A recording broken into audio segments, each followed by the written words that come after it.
ఉన్నటువంటి అందము ఆకర్షణ ఏమిటంటే విభిన్న రకాల మతాల వారు కలిసి ఉన్నారు. మన భారతదేశంలో రమారమి 9 ప్రధాన మతాల వారు,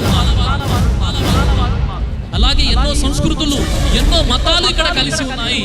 మనం ప్రపంచ దేశాల్లో చూసినప్పుడు అక్కడ ఉన్నటువంటి కొన్ని కట్టడాలు, వంతెనలు చూడడానికి ప్రజలు వెళ్తుంటారు. కానీ అక్కడ ఉన్నటువంటి ఆ దేశ ప్రజలు మన భారతదేశానికి ఎందుకు వస్తారంటే ఇక్కడ హిందూ, ముస్లిం, క్రైస్తవులు ఏ విధంగా కలిసి ఉన్నారో చూడడానికి వస్తుంటారు.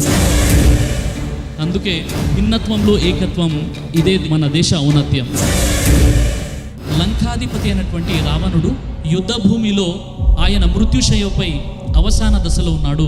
అప్పుడు రాముడికి ఒక రహస్యం చెప్పాడు. ఆ రహస్యం ఏంటంటే, చూడు రామ, నేను నీకంటే అన్నింటిలో కూడా ప్రావీణ్యం కలిగినటువంటి వాడిని. నేను బ్రాహ్మణ జాతిలో పుట్టాను, నీవు క్షత్రియ జాతిలో పుట్టావు.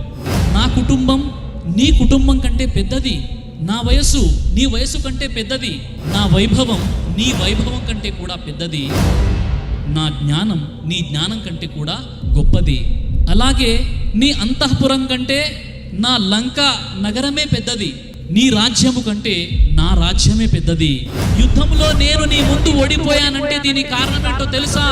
నీ తమ్ముడు లక్ష్మణుడు నీ వద్ద ఉన్నాడు, నా తమ్ముడు నన్ను వదిలేసి వెళ్ళిపోయాడు.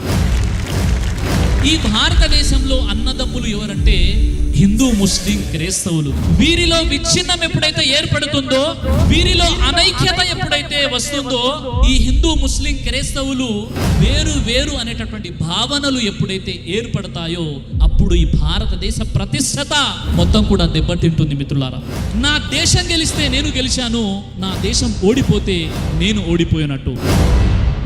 కాబట్టి చార్మినార్ కే 4 సిపాయి, హిందూ, ముస్లిం, సిక్, ఈసాయి వీరు ఎప్పుడైతే కలిసి ఉంటారో అప్పుడే మన భారతదేశానికి అందము మరియు ఆకర్షణ అనేది ఉంటుంది.